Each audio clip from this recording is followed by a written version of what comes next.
Oi, graça e paz, tudo bem? Eu queria compartilhar uma palavra com você rapidinho. Uma palavra que eu amo muito.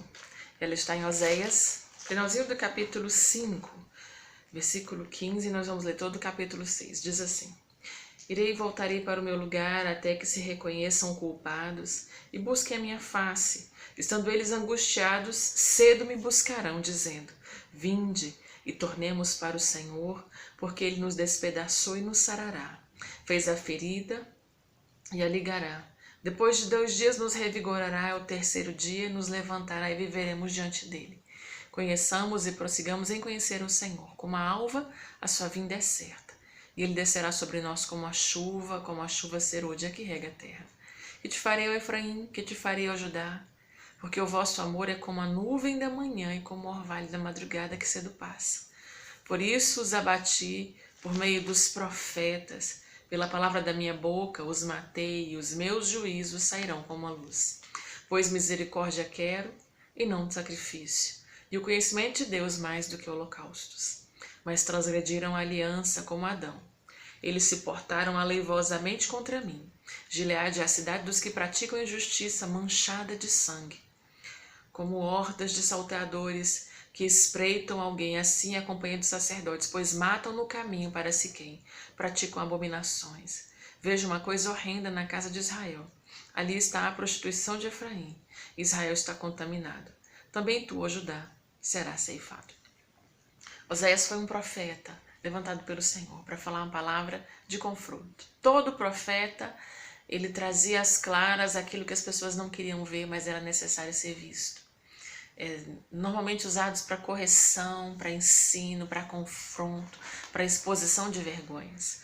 O próprio Oséias viveu uma experiência dolorosa quando o Senhor diz a ele que ele não queria mais falar por meio de profetas. Ele fala através da vida do próprio profeta e expõe Oséias a uma situação degradante, humilhante, um casamento onde havia adultério, e o Senhor ensinava Oséias para que ele sentisse o que sentiu o coração de Deus e para que a sua vida falasse a vida da sua nação. E eu me lembro de Paulo quando ele fala que nós somos uma carta lida. A nossa vida serve como testemunho também daquilo que o Senhor quer falar com as pessoas. Oséias aqui, ele no capítulo 5, ele abre a boca pelo Espírito e ele repreende os sacerdotes e os príncipes, né, a liderança espiritual e política, pela sua conduta, pela sua tolerância, pela sua profanação. E o Senhor começa a trazer juízo, né, falando sobre o que haveria, sobre uma linguagem simbólica, sobre enfermidade, sobre exposição, cura de Deus. Mas aí ele diz no último versículo sobre uma conversão que não é verdadeira, não é sincera. Ele fala sobre esse texto, nesse texto sobre isso. Irei e voltarei para o meu lugar, o Senhor fala. Vou ficar na minha, eles vão perceber o fato de eu não estar tão perto, vão se ver culpados, vão buscar a minha face. No momento que a angústia vier, porque não vão achar saída, não vão achar socorro. Lembra quando o salmista fala que ou se viu em apertos, de modo que ele não viu saída, mas ele se lembrou do Deus dos céus. Eu levo os meus olhos e vejo que o meu socorro vem de cima, não é nessa perspectiva. E o Senhor disse que na situação extrema eles iriam voltar. Mas não havia sinceridade. E ele diz, olha como é que vai ser o discurso deles. Vinde, voltemos para o Senhor, porque ele nos despedaçou, ele trouxe dor, ele nos afligiu. E eu me lembro do salmista no Salmo 119, em um dos versículos que ele fala assim, foi-me bom ter sido afligido, para que eu pudesse aprender os seus mandamentos. Você já pensou em ter que passar por uma luta, uma dor? Às vezes, porque a gente se torna insensível pela dureza de coração, para poder internalizar a palavra de Deus, que nos foi dada assim gratuitamente, e a gente às vezes escolhe não mergulhar nela, a ponto de passar por uma aflição tão grande para entender o valor, para ela fazer sentido para você. É curioso isso. Ele diz que eles diriam assim, vamos tornar para o Senhor, já que ele fez esse mal, ele tem poder de restaurar a nossa história. E aí fala profeticamente, depois de 10 dias nos revigorará, o terceiro nos levantará, né? Como a condição do próprio Jesus futuramente. E ainda diz, e conheçamos e prossigamos em conhecer ao Senhor, como a alva é a sua vinda, a vinda é certa, e Ele descerá sobre nós como chuva não esperada, chuva fora da estação, chuva no fim da estação, como chuva serôdia que rega a terra. Aí o versículo 4, o Senhor diz, que te darei, ó Efraim? Eu fiz uma avaliação de você, e você, Judá? Porque o amor de vocês é como a nuvem da manhã, como o orvalho da madrugada, é como a neblina. Outro dia, à noite, fez um frio aqui onde eu moro. Quando eu saí na janela, eu moro no 3º andar. A neblina vinha na minha varanda, escureceu tudo. Eu não conseguia ver ao longe.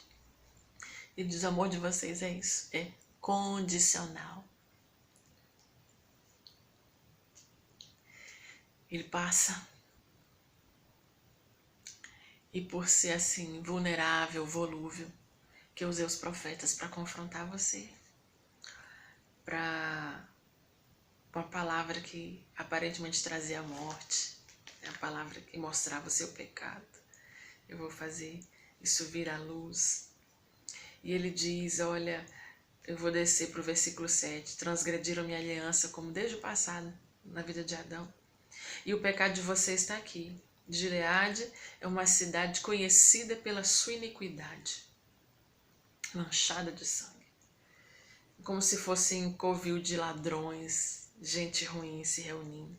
Assim é a companhia dos sacerdotes que são dissimulados, se vendem, negociam, não são firmes no seu propósito, matam no caminho de Siquém. Ele dá o exemplo, né, simbólico, praticam abominações. Eu estou vendo essas coisas. Mas ali no versículo 6 ele diz assim, misericórdia quero e não sacrifício, e o conhecimento de Deus mais do que as ofertas de animais. Misericórdia. Ele diz que os misericordiosos alcançarão misericórdias, Mateus 5. Diz que a misericórdia do Senhor triunfa sobre o juízo, Tiago, se eu não me engano. Diz que a misericórdia do Senhor é a causa da gente não ser morto. Por que ele diz misericórdia pra gente? Porque ele ensina como pai. E como filhos nós precisamos reproduzir as mesmas obras do pai. As mesmas práticas. Não só o timbre da voz, não só o comportamento, né, público, mas a maneira de ser. Ele diz, eu não quero o que vocês têm me oferecido. Embora vocês digam, né, que estão se quebrantando, Jeremias traz isso no outro texto também, do povo que honra com os lábios, mas seu coração não está dobrado. Ele diz, eu não quero esses sacrifícios, eu não quero aquilo que às vezes custa muito para você, para os outros verem. Eu quero uma relação de intimidade. A perspectiva e a dimensão de sacrifício nessa relação é diferente. E aí o Senhor alega que a aliança foi quebrada. Mas o interessante é que o Senhor falava do discurso do povo. O povo já conhece a ação do Senhor. Não que Deus é previsível, pelo contrário. Mas traços do seu caráter não podem ser aniquilados. Ele é perfeito em si mesmo. E eles diziam, olha, Deus, ele sabe realmente, quando ele faz ferida, ele cura. Ele não deixa ninguém ali à mercê da dor, do sofrimento. Mas eu quero pensar em outras coisas aqui, quando ele diz isso. Faz ferida e cura. Tem causa. Por que Deus faz ferida? Porque existe um motivo. Tem que ser rasgado, ferido, exposto. Para mudar um comportamento, uma conduta, produzir um efeito. O Senhor nos dá a ideia diferente hoje no Novo Testamento. Quando ele fala aqui que os sacerdotes, eles eram como ajuntamento de ladrões. Nós hoje somos sacerdotes diante do Senhor. E o que é que nós temos ministrado diante de Deus? Oferecer diante do Senhor. Será que de fato Ele tem recebido a nossa oferta? Visto, ouvido, se agradado? E Ele diz que o amor que eles dizem, né, quando vamos conhecer, ele é condicional e ele é inconstante.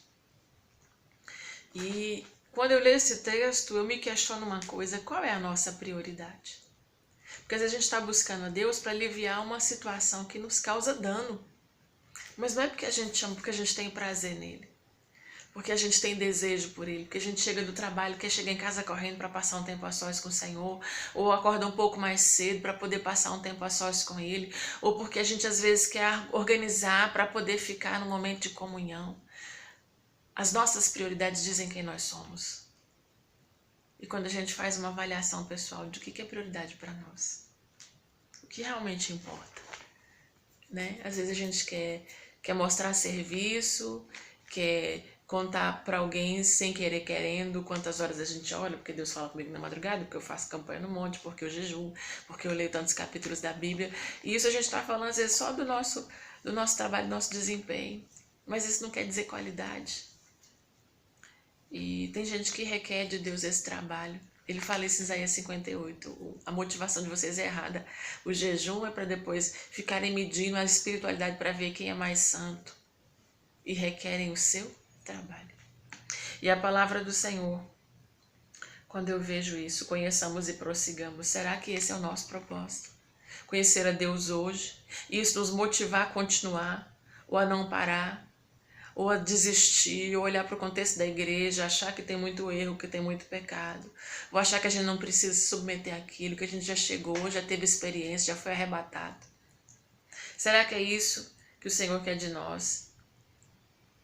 Sem motivo, sem valor, sem prioridade. Conhecer e prosseguir em conhecer a Deus é um compromisso consigo mesmo. É amor por si. Amar a si, de uma maneira tal que você quer o seu bem. E aí eu tenho pensado, porque durante muito tempo, e ainda hoje eu faço essa oração: Deus, eu quero querer o teu querer. Porque eu quero as minhas coisas. Eu, Jurema, quero as minhas vontades. Mas quando eu pude perceber algumas coisas na minha caminhada com o Senhor, eu entendi que eu estava completamente aquém. Querendo que Deus me recompense pela minha dedicação, pela minha busca, querendo resultados, frutos, números, querendo marcas, sinais, para provar para mim, quem sabe para os outros. E aí, irmão, eu vi que meu barquinho já estava furado. E quando eu entendi que eu tenho que mudar meu discurso, às vezes as feridas que ele faz, ele vê a minha infidelidade e a minha falta de integridade. E ele ainda se compadece de mim. Mas isso tem batido na minha cabeça, martelado na minha mente. Eu quero querer o teu querer, Senhor. Porque às vezes eu já me vi querendo só a minha vontade. E justificando a minha vontade com as coisas do reino. Com o meu ativismo, com o meu trabalho. E querer o querer do Senhor, muitas vezes não está diretamente ligado com o trabalho, mas com o derramamento, com prostrar-se, com humilhar-se, com entregar-se diante do Senhor. E é isso que Ele quer de nós. Que a gente se derrame mais, que nós sejamos menos nós, cheios de vontade, mas mais nós, servos e filhos, rendidos, prostrados. Como a palavra nos mostra dos seres celestiais em Apocalipse, daqueles que se prostravam, sendo grandes se comparado com os homens, mas ainda se prostravam. E nós precisamos disso. Tomara Deus que na nossa volta, a nossa realidade, o discurso de muitos de nós que dizíamos sentir saudade da igreja, da comunhão, não mude. E as velhas desculpas e os velhos hábitos não voltem. E as oportunidades que o Senhor nos dá não sejam o motivo da nossa queda. Você pode estar quase se aposentando, mas Deus não está fazendo parte do seu projeto de aposentadoria. Às vezes você quer trabalhar mais, ganhar mais dinheiro, viajar o mundo todo, curtir sua família, meu pai está velho, sei lá o quê. Ou então né? Vou investir nos netos, nos filhos, ou a sua juventude, não preciso viver minha vida, gozar. A gente tem muitas desculpas. Quando é que a gente vai falar isso para o Senhor? Senhor, eu quero querer o teu querer. Porque isso deve gritar na nossa alma. Gritar. A gente tem que falar menos, como diz a palavra. Expressar menos entre nós para provar alguma coisa. Expressarmos muito mais para o Senhor, para quem Ele é. Que a graça do Senhor venha sobre nós, trazendo constrangimento, quebrantamento, entrega. E como disse o salmista, até a gente chegar num ponto em que nada mais nesse mundo seja tão grande, tão atraente, mas só o Senhor. E aí a palavra do salmista vai ser bacana para nós. Senhor, a tua benignidade é melhor do que a vida. Deus te abençoe e abençoe a mim também.